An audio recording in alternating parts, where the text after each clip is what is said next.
What am I doing here? I haven't made a video since January. Hi there, I'm Scott. This is my channel, CineRam. Over the last 12 months, I've made exactly one video for this channel. Recently, a guy I know, Jim Gisriel, who has a YouTube account here, and another favorite channel of mine, Deep Focus Lens, posted their reviews of Top Gun Maverick, and I thought I would make a little video about that myself. Before I get into that, though, I wanted to mention that the independent film that I helped produce last year, Relative, is going to be screening at the Buffalo International Film Festival in New York.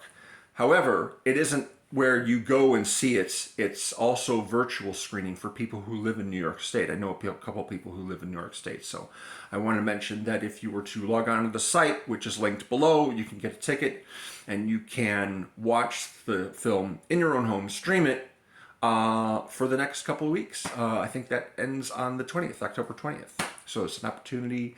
It's playing in theaters in different states around the country so far, and will be playing in more theaters, but this just gives everybody in New York the opportunity to check it out for themselves if they haven't gotten to already.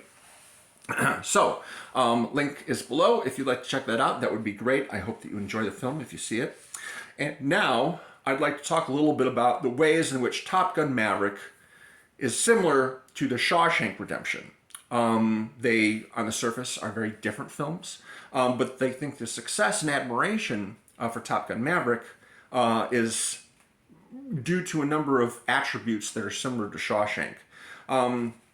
Classic cinematic storytelling, clearly delineated sympathetic and unsympathetic characters. There's a positive, upbeat ending, which is well-earned in Shawshank, and sort of a foregone conclusion in Top Gun Maverick, I think, but I won't get into the details of how that works out. Triumph by the hero over an authority figure. In the case of Maverick, is his superior officers who doubt his ability. And in the Shawshank, it's Tim Robbins escaping from prison and putting one over on the warden and the head of the guards and everything like that. There's a real lack of ironic asides or winking from either film. I've only seen Maverick one time, but from what I remember of it, there doesn't seem to be a lot of like meta humor or anything like that, except for some stuff at the end maybe. Same thing with Shawshank. It's not one of those ironic movies like other films that are highly acclaimed from that year, such as Pulp Fiction and Forrest Gump. When you look at the three most acclaimed films from '94, which I tend to do quite a lot, Shawshank is the most straightforward and the most sincere of the bunch. There's little to no sex or toilet humor in either movie. Again, I've only seen Maverick one time, but I don't remember a lot in the way of pee-pee poo-poo jokes. Sorry about that. Same with Shawshank.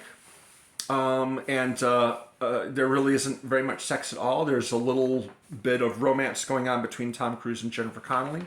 But all in all, nothing too explicit or embarrassing, and so mainstream American audiences that are uptight about that kind of thing can enjoy it. Neither film was directed by Tony Scott. That's just one thing they have in common. Now, if Tony Scott were alive to make this movie, I think it would look a lot different. He was really into handheld camera work. He was into flashy editing. He was into filters and sort of this green hue. In a lot of the images, very grainy, whereas Top Gun Maverick is actually shot in a very straightforward way. It's very clear. It's very beautiful. And the Shawshank Redemption, of course, is another one that doesn't really embrace the stylistic quirks or signatures of Tony Scott or a director like Tony Scott. Frank Darabont, the director, shoots everything in a straightforward manner. The images are all really clear. It's easy to watch. It's very viewer friendly and not confrontational as far as the subject matter. Of course, is confrontational, but not. It's easy on the eyes. For a prison movie, it's very, very easy on the eyes. And so I think that all these are contributing factors, aside, of course, from the spectacular jet plane sequences and a climax which bears more than a passing resemblance to the climax of the original Star Wars movie, that led to the, quite frankly, incredible success of this movie.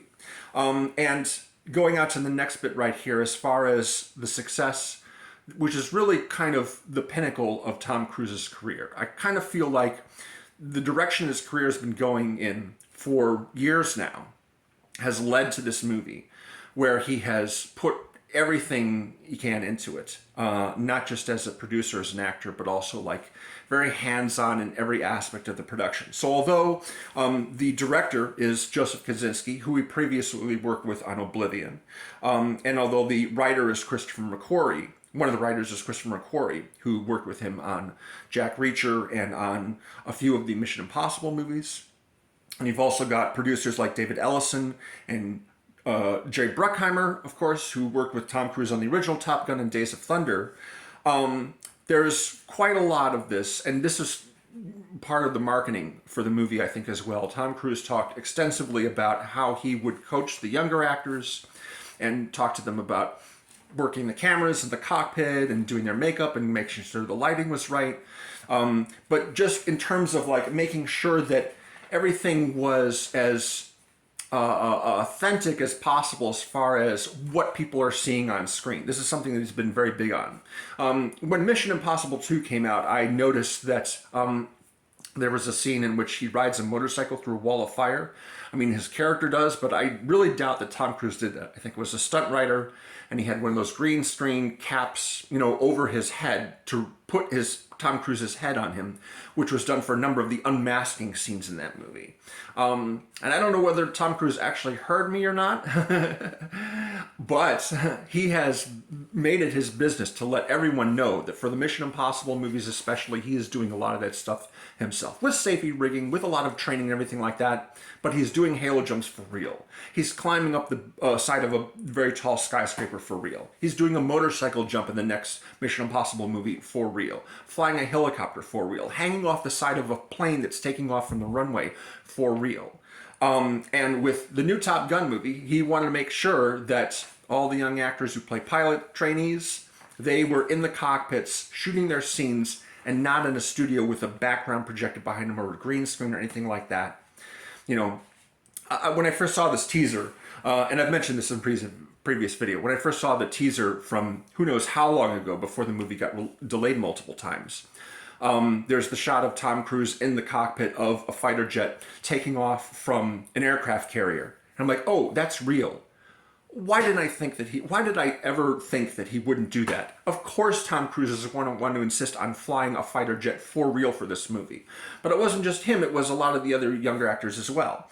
And because he has invested so much in this, I think, you can truly call it a Tom Cruise film.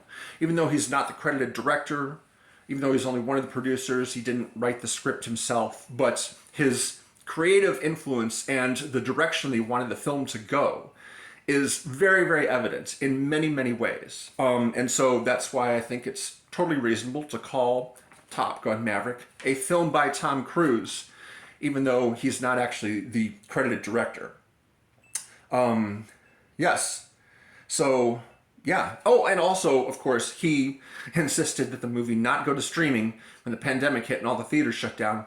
They waited 2 years to release this movie. They really waited until, you know, this past summer rather than, you know, put it on a streaming service and try and make some money that way. No, he waited until it could be seen in theaters by as many people as possible, and it paid off because it is now one of the highest grossing movies of all time.